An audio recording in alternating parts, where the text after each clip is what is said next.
تولد تاجیکستان و جهان را از استودیوی مرکزی رادیو آزادی پیشنهاد شما میکنیم. امروز 1 مای است و قبل از ارائه تفصیلات خبرگزاری شو به سرخط موضوعات توجه کنید. از حقوق بشر تا همکاری‌های سیاسی و اقتصادی، پرزیدنتان تاجیکستان و شورای اروپا در دوشنبه ملاقات کردند. توسک امروز به قزاقستان رفت. هدف عالی هر یک سیاستمدار تأمین امنیت و اینچنین حقوق بشر و آزادی‌ها میباشد. برای رسیدن به این هدف نیرو، جسارت و اراده مثبت لازم است.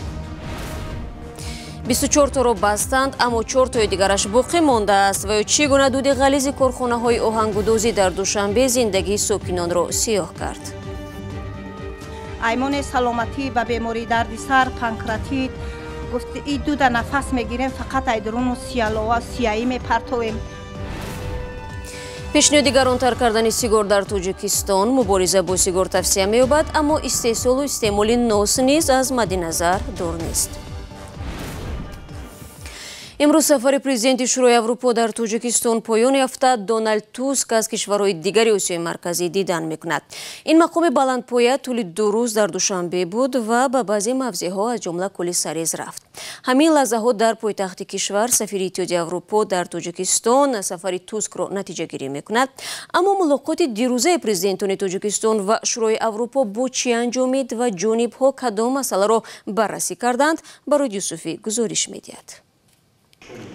در ملاقات پرزیدنتان تاجیکستان و شورای اروپا در دوشنبه موافقه حاصل شده است که دو جانب روند تهیه سازشنامه توسعه یافته شریکی و همکاری میان تاجیکستان و اتحادیه اروپا را آغاز می‌بخشند. دونالد توسک پرزیدنت شورای اروپا در صدر یک هیئت بلندپایه اروپایی 30 می در دوشنبه با رئیس جمهوری تاجیکستان دیدار و گفتگو انجام داد. هدف اصلی این سفر بررسی استراتژی نو اتحادیه اروپا برای آسیای مرکزی می باشد که تاجیکستان یک بخش این برنامه به حساب می رود. ما استراتژی نو اتحادیه اروپا برای آسیای مرکزی که سال جاری قبول می شود استقبال نمودیم. نقش همکاری های گومانیتاری در روند رشد رابطه های تاجیکستان و اتحادیه اروپا خیلی مهم دانسته شد و جانب ها ضرورت تقویت و گسترش بیشتری آنها را بار دیگر تاکید کردند. این استراتژی به قول اروپایی ها با هدف رشد و شکوفایی آسیای مرکزی عمل می کند که همکاری های نزدیک دو قاره در بخش های سیاست، اقتصاد، صاحبکاری و تجارت، تغییرات اقلیم و اینچنین اصلاحات در بخش حقوق بشر را در بر می گیرد. سفر پرزیدنت شورای اروپا به تاجیکستان در حالی می‌گذرد که سازمان‌های حامی حقوق و فعالان جمعیتی حکومت این کشور را برای محدودشوی آزادی بیان و حقوق انسان تنقید می‌کنند. در رابطه با این موضوع توسک گفت که موضوع حقوق بشر یکی از مسائل مهم مورد بررسی آنها در مذاکرات با پرزیدنت رحمان بود.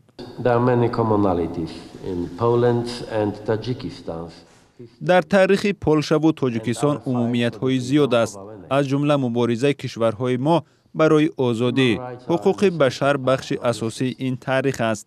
هدف عالی هر یک سیاستمدار تأمین امنیت و اینچنین حقوق بشر و آزادی ها می باشد. برای رسیدن به این هدف نیرو، جسارت و اراده مثبت لازم است. جناب پرزیدنت، شما همه این را دارید.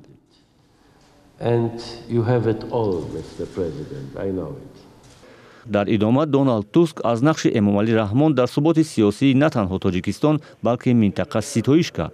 پرزیدنت امامعلی رحمان هم در اظهارات خود در برابر مطبوعات مختصر گفت که جانب‌ها با مکالمه تاجیکستان و اتحادیه اروپا عاید به حقوق انسان توجه مخصوص ظاهر نموده آمادگی خود را برای ادامه آن ابراز نمودند. در اظهارات پرزیدنت تاجیکستان گفته شد که در جریان مذاکرات جانب‌ها با موافقه رسیدند که روند تهیه و امضای سازشنامه توسعه یافته شریکی و همکاری میان تاجیکستان و اتحادیه اروپا شروع شود. یک بخش مهم این همکاری‌ها کمک اروپا در صادرات مال تاجیکستان به این قلمرو خواهد بود. به قول مقامات اتحاد اروپا با عنوان کشور همکار تا سال 2015 به تاجیکستان در حجم 500 میلیون یورو کمک کرده است. дар чаҳорчӯби стратегияи нави иттиҳодияи аврупо барои осиёи марказӣ барои кӯмак ба тоҷикистон дар соҳаҳои рушди маҳал, тандурустӣ ва маориф лоиҳаҳо ба маблағи зиёда аз 250 миллион евро татбиқ мешавад. барои Юсуфӣ гузориш медод ва ҳамон гуна ки зикр шуд, сафари президенти Шӯрои Аврупо ба Тоҷикистон дар ҳоле аст ки созмонҳои ҳомии ҳуқуқ ва фаъолони ҷамъиятии ҳукумати ин кишварро барои маҳдудшавии озодии баён, фишор болои матбуоту зиндониҳои сиёсӣ интиқод мекунанд. Дар остонаи сафари Туск бархе фаъолони ҳуқуқи инсон бо таассуф гуфтанд ки мақоми баландпояи аврупоӣ бояд дар ин сафар бо ҷомеаи маданӣ дидору мулоқот мекард. طول چند سال اخیر دود غلیظ انگشت که از موریهای کارخانه‌های آهنگدازی خارج میشد زندگی ساکنان گرد و اطراف را در پایتخت تاجیکستان تلخ میکرد. طلب مردم این بود که مقامات یا فعالیت کارخانه‌ها را قطع کند یا شیوه کارشان دیگر تا که زیانش به محیط اطراف کمتر باشد. ظاهراً این شکایت‌ها بالاخره نتیجه داد. گزارش شادمانی یتیم را همراه تماشا میکنیم. در پی شکایت زیادی ساکنان از دود غلیظ کارخانه‌های آهنگودازی چینی در شهر دوشنبه، فعالیت برخی از آنها که با نقض معیارهای اکولوژی و تکنولوژی به استحصال آرماتور مشغول بودند منع گردیده است. در این انبارهای بزرگ در محله یکم سویتسکی قبلا آهن به آرماتور تبدیل داده میشد. حالا نشانه از دستگاه‌های آهنگودازی نیست. حالا در گوشه برخی از این انبارها به جای استحصال آرماتور ساکنان به ساختن در و پنجره‌های آهنین مشغولند. در حوله این کارخانه حالا هم غرم آهنپاره دیده می شود. در اینجا آهن را آب کرده به کارخانه‌های دیگر برای استحصال آرماتور می‌فرستند. ساکنان این محله گفتند بعد شکایت زیادی آنها اینک 2 ماه می شود از این کارخانه دود سیاه نمی براید. این یک دوده که تمام روزگار زندگی سلامتی مال چیزی که ما با مهنت حلال روزگار کردگیم همه را جزیر کرد. این رنگ یک صدمه، این یک رنگ یک صدمه ما به یک حالت دچار شدیم. ایمان سلامتی به بیماری درد سر، پانکراتیت، گفت این دوده نفس میگیریم فقط ایدرون و سیایی میپرتویم. شهردار دوشنبه میگوید در پی شکایت زیادی ساکنان از کارخانه‌های استحصال آرماتور کار برخی از آنها را منع نموده با بعضی دیگر دستور داده شده است تا تکنولوژی کهنه خود را عوض نمایند. مطابق با امریه‌هایی که داده شد آنها وعده دادند که آنها در اندکترین یعنی در کوتاه‌ترین فرصت تکنولوژی نفترین را به کارخانه‌ها وارد می‌کنند. در کارخانه دیگر استحصال آرماتور در محله پلی‌تکنیکوم گفتند آنها دیگر با تکنولوژی کهنه کار نمی‌کنند و به نزدیکی از چین تکنولوژی معاصر وارد نمودند. در این کارگاه که به ما اجازه ندادند تکنیک‌های نو را ثبت کنیم، گفتند این غرم آرماتورها را به خارج کشور صادر می‌کنند. مسئولان کارخانه‌های بحث برانگیز آهنگودازی از صحبت درباره فعالیت کارخانه‌هایشان خودداری نمودند. مسئولان چینی هم که سرمایه گذار این کارخانه ها می باشند حاضر نشدند شکایت ساکنان و وضع کارخانه ها را شرح دهند. از 24 کارخانه آهنگودازی که در حدود پایتخت فعالیت میکرد حالا همگی 4 عدد باقی مانده است. در بازارهای تاجیکستان آرماتور استحصالی کارخانه های چینی نسبت به آرماتورهای دیگر کشورها ارزان است و ساختمانچیان دلیل آن را به صفت پستش ربط می‌دهند. در گذشته کار کارخانه‌های آرماتوربراری پایتخت با تکنولوژی کهنه چینی و با نقض عادی‌ترین معیارهای اکولوژی باعث نگرانی همساکنان و هم مسئولان شده بود. شادمان یتیم، علیشیر ظریفی، آزادی دوشنبه. тавре мебинем мақомот бо бастани коргоҳҳои ба саломатии зараровар сокинонро аз дуди ғализ ба истилоҳ халос мекунанд. вале дар айни замон онҳое низ кам нестанд ки ба гуфтаи табибон бо одати баъди худ яъне бо дуди сигор ҷисмашонро заҳролуд месозанд.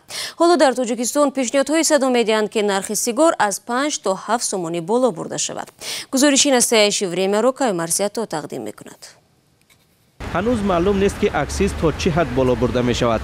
дар ин маврид як гурӯҳи вижаи кория тасмим мегирад ки аз ҷониби вазорати рушди иқтисод ташкил шудааст. мақомоти тандурустӣ мегӯянд бо иловаи аксиз аз ҳама қуттии арзони сигор беш аз 50 сент нарх хоҳад дошт. حالا این گونه قطعه سیگار را با 30 سنت خریدن ممکن است. پزشکان میگن اکسیز تا آخر سال علاوه خواهد شد. تاجیکستان سال 2017 هم اکسیز را نسبت به محصولات تماکو 3 برابر بالا برد. اما بنا به آمارها با گذشت 2 سال از این اقدام شماره سیگارکشان در کشور کم نشد. حالا نیز هر نفری پنجم در تاجیکستان سیگاری است. منع ترغیب تماکو و استعمال آن در جایهای جمعیتی هم کمک نکرد. اما به قول متخصصان تأثیر کم نباید برای بالا بردن نرخ و مبارزه با تماکو کشی مانع شود. نتیجه دیر و یا زود به دست می آید. نباید به مردم امکان فراوان خریداری سیگار را داد.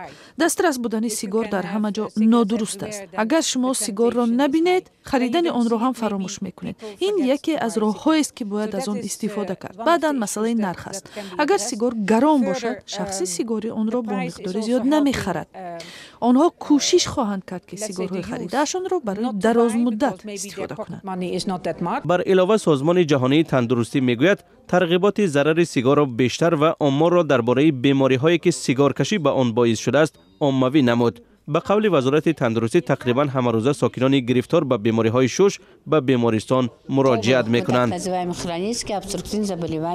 بیماری مزمن شش اکثرا در آنهای پیدا می‌شود که سال‌های دراز سیگار می‌کشند. نشانه‌های اولی آن نفس تنگی است. این بیماران بی‌نهایت وزنین‌اند.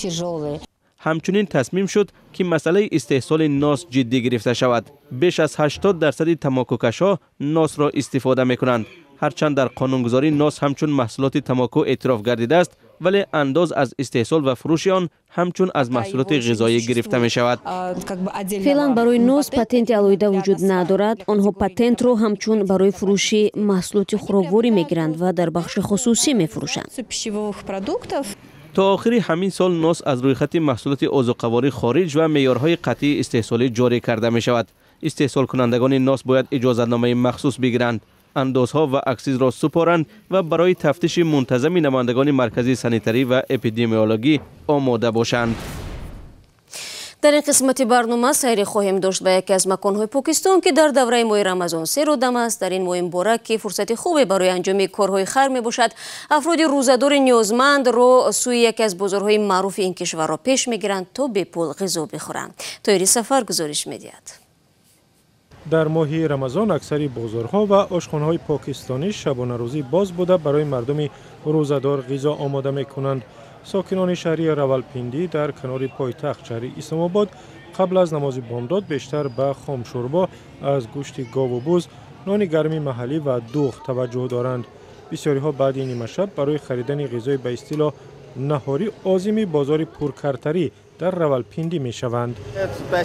اینجا با غذا از پای گاو و بز مشهور است. غذای آنها برای نهار خوب است زیرا تیز نیست و آن را کودک هم می تواند تناول کند.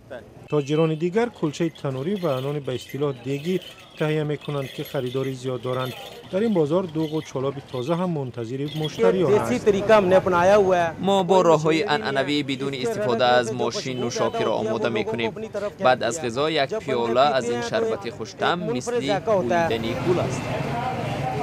در دوام روز مسلمانان راولپیندی از استعمال غذا خودداری می کنند، ولی با غروب آفتاب مردم با صدای بلند به افطار دعوت می شوند. در رمضان نرخ غذا عادتاً بالا می رود و سازمان‌های خیریه به افرادی که توانایی خرید غذای خوب را ندارند به پول غذا تقدیم می کنند. وقتی ما بسته های افطار را به مردم نیازمند می دهیم، در سیمای آنها قناعت و خوشبختی را می بینیم. ما هم از این حال خوشبختی احساس می کنیم. خدا دارایی مردم را بیشتر کند که آنها هم خیری بیشتر کنند. در زمان افطار کوچه و میدان‌های کنار بازار پرکرتری در اختیار مردم روزه‌دار است. بعد افطار باشد وقتی قوه آزمایی کریکت آغاز می‌یابد.